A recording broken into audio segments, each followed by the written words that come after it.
Dhanik Bharat educational institutions inter IIT JEE NEET admission open. Nellore జిల్లాలోని బుచ్చిరెడ్డిపాలెం మండల AO Srihari హత్య కేసు మరో ట్విస్ట్ చోటు చేసుకుంది. ఈ కేసులో నిందితుడిగా ఉన్న హరికృష్ణ కుటుంబంతో కలిసి బలవన్మరణానికి పాల్పడ్డాడు. బావ శ్రీహరిని హరికృష్ణ కుక్కలను చంపేందుకు వాడే ఇంజెక్షన్ వేసి హత్య చేసినట్లు పోలీసుల విచారణలో తేలింది. ఈ నేపథ్యంలో అతని కోసం గాలిస్తున్నారు. ఈ క్రమంలోనే మంగళవారం రోజున సింగరాయకొండ రైల్వే స్టేషన్ వద్ద హరికృష్ణ కుటుంబంతో కలిసి ఆత్మహత్య చేసుకున్నాడు. నెల్లూరు జిల్లా బుచ్చిరెడ్డిపాలెం ఏఓ శ్రీహరి హత్య కేసులో కీలక పరిణామం చోటు చేసుకుంది. ఈ కేసులో నిందితుడిగా ఉన్న శ్రీహరి బావమరిది హరికృష్ణ కుటుంబంతో సహా ఆత్మహత్య చేసుకున్నాడు. ప్రకాశం జిల్లా సింగరాయకొండ రైల్వే స్టేషన్లో గూడ్స్ రైలు కింద పడి హరికృష్ణ కుటుంబం ఆత్మహత్య చేసుకుంది. ఇద్దరు పిల్లలతో కలిసి హరికృష్ణ దంపతులు బలవన్మరణానికి పాల్పడ్డారు. ఘటనా స్థలిలో దొరికిన ఆధార్ కార్డు ఆధారంగా మృతులను నెల్లూరు జిల్లా గూడూరు మండలం తోటపల్లి ఆర్వి కండ్రికకు చెందిన హరికృష్ణ కుటుంబంగా రైల్వే పోలీసులు గుర్తించారు. హరికృష్ణ, అతని భార్య, పిల్లలు మృతి చెందినట్లు తెలిపిన పోలీసులు ఘటనపై కేసు నమోదు చేసుకుని దర్యాప్తు చేపట్టారు. బుచ్చిరెడ్డిపాలెం ఏఓ శ్రీహరి జూన్ నెలలో అనుమానాస్పద రీతిలో చనిపోయారు. జూన్ 15వ తేదీన పెంచెల కోన వెళ్లిన శ్రీహరి తిరిగి వస్తున్న సమయంలో మృతి చెందారు. శ్రీహరి మరణానికి గుండెపోటు కారణంగా తొలుత చిత్రీకరించారు. అయితే ఆ తర్వాత పోలీసుల విచారణలో శ్రీహరిని అతని బావమరిది హరికృష్ణ ఆస్తి కోసం హత్య చేసినట్టు తెలిసింది. పోలీసులు వెల్లడించిన వివరాల ప్రకారం శ్రీహరి తన బావమరిది హరికృష్ణ పేరు మీద కోట్ల రూపాయల విలువైన ఆస్తిని రాసిచ్చారు. అప్పుగాను కొంత డబ్బులు ఇచ్చారు.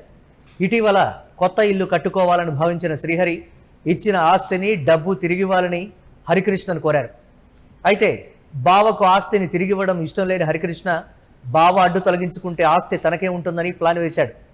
మరో ఇద్దరి సహకారం తీసుకున్న హరికృష్ణ ప్లాన్ ప్రకారం జూన్ 15న పెంచల కోనకు శ్రీహరిని కారులో తీసుకెళ్లాడు.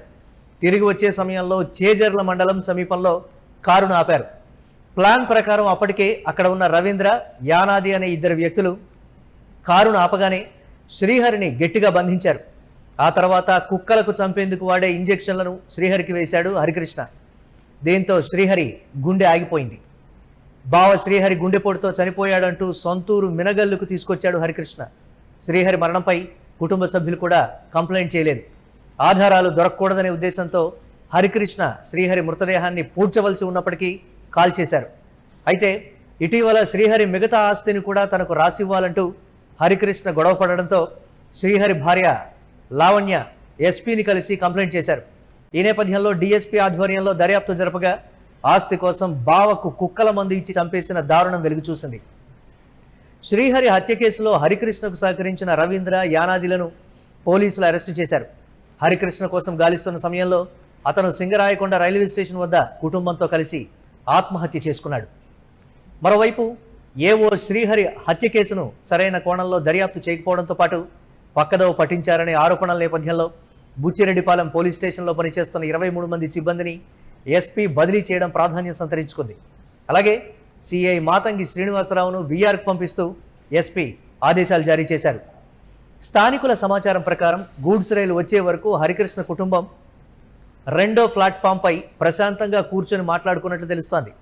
రైలు దగ్గరకు రాగానే భార్యాభర్తలు పిల్లలతో కలిసి ఒక్కసారిగా పట్టాలపైకి దూసుకు వెళ్ళినట్లు ప్రత్యక్ష సాక్షులు తెలిపారు. అయితే ఈ ఘటనకు ఖచ్చితమైన కారణాన్ని పోలీసులు ఇంకా అధికారికంగా ప్రకటించలేదు. శ్రీహరి హత్య కేసులో పెరుగుతున్నటువంటి ఒత్తిడి, అరెస్టు భయం, చట్టపరమైన పరిణామాల నేపథ్యంలో ఈ కుటుంబం ఆత్మహత్యకు పాల్పడి ఉండొచ్చు అనే కోణంతో పాటు ఇతర అన్ని కోణాల్లోనూ పోలీసులు దర్యాప్తు చేపట్టారు.